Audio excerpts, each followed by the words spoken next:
ప్రపంచీకరణ నేపథ్యంలో వస్తున్న మార్పుల ప్రభావంతో పిచ్చుకల జాతి అంతరించిపోతుంది. పర్యావరణాన్ని పరిరక్షించటమే కాదు, జీవ వైవిధ్యాన్ని కాపాడటంలో ఈ గుప్పెడంత ప్రాణి పాత్ర వెలకట్టలేనిది. అలాంటి పిచ్చుక అంతరిస్తే మనిషి మనుగడకు పెద్ద ప్రమాదమే పొంచి ఉంటుందని హెచ్చరిస్తున్నారు పర్యావరణవేత్తలు. ఈ నేపథ్యంలో పిచ్చుకల పరిరక్షణకు ముందుకు వచ్చింది ఒక స్వచ్ఛంద సంస్థ. పిచ్చుకల్ని పెంచేలా గ్రామీణుల్లో చైతన్యం కలిగిస్తున్న వైనంపై మా కాకినాడ ప్రతినిధి అందిస్తున్న ప్రత్యేక కథనం. పర్యావరణ హితులైన ఊరపిచ్చుకల మనుగడ ప్రశ్నార్థంగా మారింది. ఒకప్పుడు మన ఇంటి పరిసరాల్లో కిచకిచమంటూ సందడి చేసే ఊరపిచ్చుకలు మారుతున్న ప్రపంచీకరణలో వస్తున్న పరిస్థితుల కారణంగా వాడి జాడ కానరావడం లేదు. దీంతో అంతరించిపోయిన పిచ్చుకలను పరిరక్షించేందుకు స్వచ్ఛంద సంస్థలు ముందుకు వస్తున్నాయి.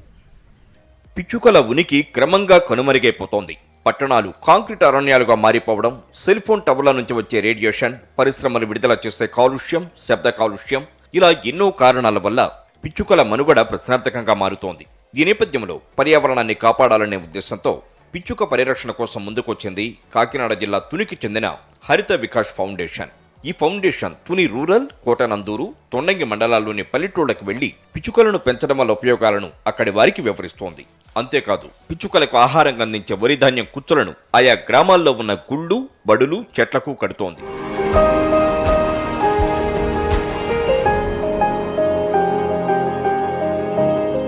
ఈ హరిత వికాస్ ఫౌండేషన్ ను 2019లో ఏర్పాటు చేశారు తునికి చెందిన హిందీ రిటైర్డ్ టీచర్ పులివర్తి దాలునాయుడు మాస్టారు.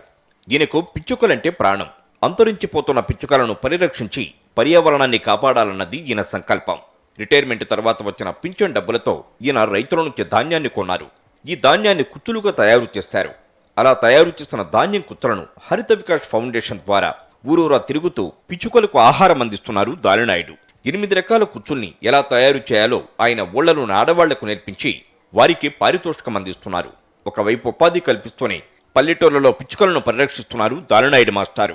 కలలు కనాలి, వాటి సాఫల్యం చేసుకోవాలనే కాన్సెప్ట్తో 2012 నుంచి కూడా ఈ కుంచెలు తయారు చేయడం నేర్చుకోవడం, గుళ్ళో కట్టించడం, పాఠశాల పిల్లలు మోటివేట్ చేయడం. ముందు ఎన్సూరలో మోటివేట్ చేస్తాం, కొలిమేరులో మోటివేట్ చేస్తాం, తొండంగి హై స్కూల్లో పిల్లలు మోటివేట్ చేస్తాం. పనిచేసిన 3 స్కూల్లో కూడా పిల్లల మొక్కలతో పాటు పిచ్చుకలు రక్షించాలి ఒక కాన్సెప్ట్తో చేస్తే పిల్లల మంచి చైతన్యం వచ్చింది. ఈవేళ ప్రతి రామాలయంలో కుంచి కనపడుతుంది. కుంచి కనపడితే పిచ్చుకలకి రావాలి కనపడుతుంది. రామాలయం కాదు, ఫస్ట్ రామాలయాన్ని తీసుకొని దానిలో సాధక బాధకాలు చూసి తర్వాత అన్ని ఆలయాలకి అన్ని చోట్ల గుళ్ళు, గోపురాలు, పక్షులు, చెట్లు, మొక్కలు ఎక్కడుండి అక్కడ అన్ని చోట్ల కూడా రైతులు పొలాల్లో కూడా వరి కుంచెలు వేలాడదీయించి వీళ్ళ తయారు చేయించి వేలాడదీయించి ప్రజా చైతన్యం ద్వారా మాత్రమే ఇది సాధ్యపడుతుంది. మరోవైపు దాలునాయుడు మాస్టారు వచ్చారని తెలిస్తే ఆయా గ్రామాల వారికి సంబరమే. ఆయనిచ్చే ధాన్యపు కుచ్చుల్ని తీసుకుని ఇళ్లకు తోరణాలు, బుట్టలుగా పెట్టుకుంటారు గ్రామస్తులు. కొన్నేళ్లుగా కనిపించని పిచ్చుకలు మళ్లీ తమ ఇళ్లకు రావడం చూసి తెగ సంబరపడిపోతున్నారు స్థానికులు. అంతేకాదు, ఇళ్లకు పిచ్చుకలు రావడం వల్ల తమకు శుభాలే జరిగాయంటున్నారు వారు. పరిరక్షణ బాగుందండి. పిచ్చుకలన్నీ రోజు వచ్చేస్తారు, కిచకిచలాడుతూ వచ్చేస్తారు. తోరణాలు ఇంటికి పెట్టుకున్న తోరణం కూడా తింటాయి సార్. మనం ఎక్కడ కట్టినా సరే కానీ 5-6 పిచ్చుకలు వచ్చేసి తింటాయి సార్. ఇప్పుడు వస్తాయి సార్, ఇప్పుడు తింటాయండి. చాలా చూస్తామండి అలాగా. మగ పిచ్చుకలు, ఆడ పిచ్చుకలు కూడా వస్తాయి సార్. అండి గుర్తుకొచ్చేసారు అండి. చాలా బాగుంది సార్.